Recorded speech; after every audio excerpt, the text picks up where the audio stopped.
And here is the detailed video for the Daddy's Secret, or Part 6 glove.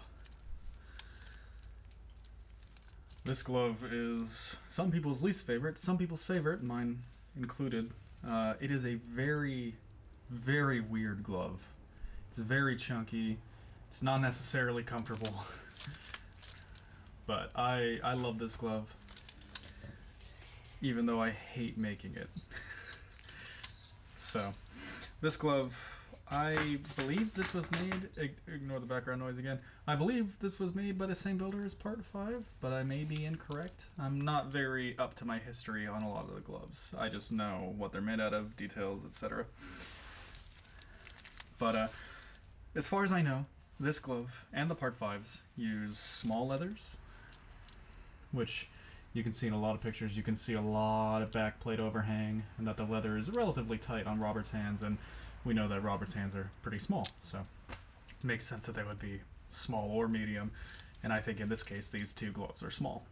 I think Part 4 is as well, but you know, we'll get to that. As for details on this side of the glove, the rings are all flattened off. Not entirely sure why, but they are. It makes for a very interesting feel, and it kind of makes it feel like you have a little bit more control because it tightens it around your finger.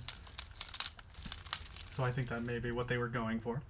This glove is also very infamous for using butter knives, and then one not butter knife as far as we're aware.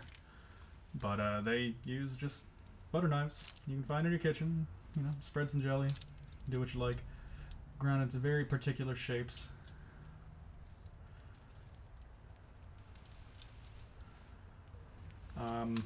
I think some of the blades have an edge on them on the actual glove, but I just do it as a kind of formality to make people feel like they actually have a sharp, stabby murder glove. That's not actually sharp though. Don't stab and murder people, please. This glove also features the 6-fold backplate, but in a much different way. It is very flat.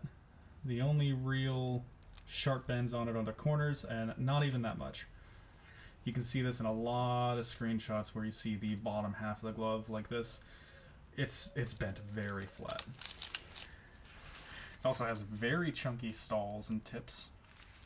So they all kind of flare out at the tips. The index probably does the least. It's probably the most normal stall. However, it does dip down here and up here on the tip. The middle has somewhat of an hourglass shape. You can see it's big here, thin here, and big here. And the way the blade is soldered, it cuts off the right half of the, what I refer to as the V cuts, because they're V's. So it cuts that off. It also has big chunky solder, if you can't tell, on the tips, and the solder on the tips is dark. The ring finger flares out quite a bit, but it's still relatively normal, except that this blade is very off-centered.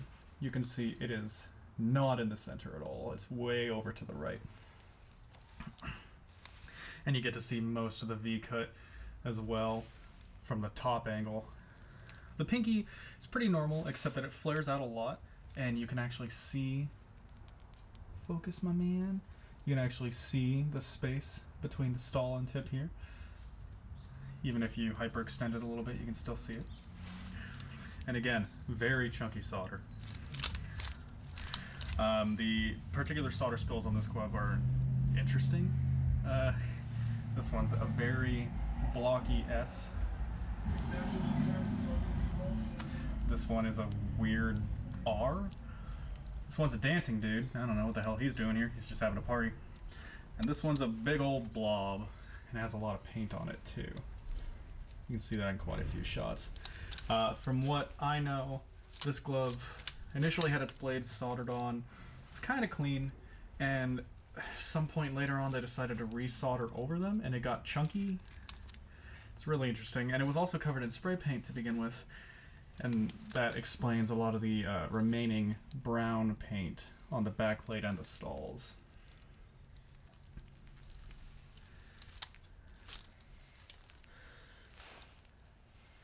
So the stalls also have some interesting detail in that the middle, hopefully this is focusing, in that the middle and the ring stall kind of peak.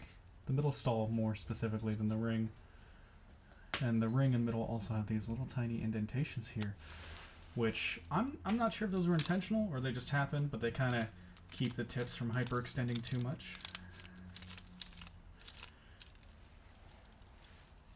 You can see it in a few pictures, not in others. It's just one of those things where the gloves change throughout the movie because they just change them to fit whatever scenes. Like in the bench scene where they just shoot the pinky finger way up and it's really fucked up looking after that. The index finger has this crease here, along with this bend that looks to have been straightened out after the fact. It's really interesting. The index tip has this big old trail off to the side.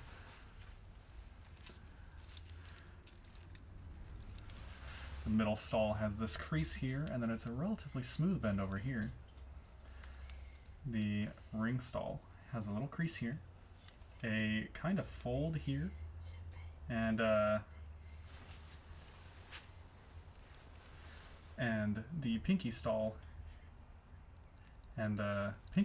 has a crease here. Again, I apologize for any background noise. My fiance is doing something to the left of me. The blades are relatively scratched up. The pinky probably being the weirdest, in which it has a small bevel on the top and some very noticeable scratches towards the middle of the blades on either side. You can see on the ring tip and the pinky tip there's loads of brown paint here and then just all over on the pinky tip and the pinky stall.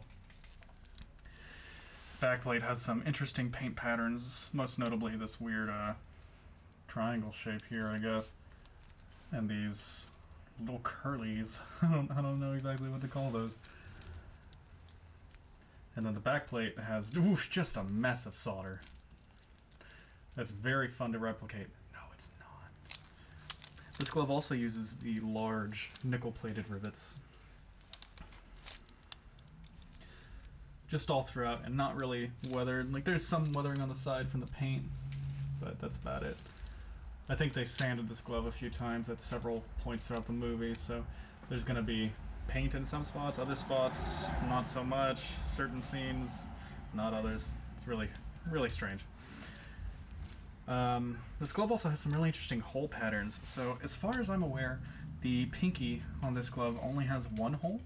There's not a single picture of this exact glove because there was four or five gloves made for part 6 or used in part 6. There was a part 5 glove used in it as well.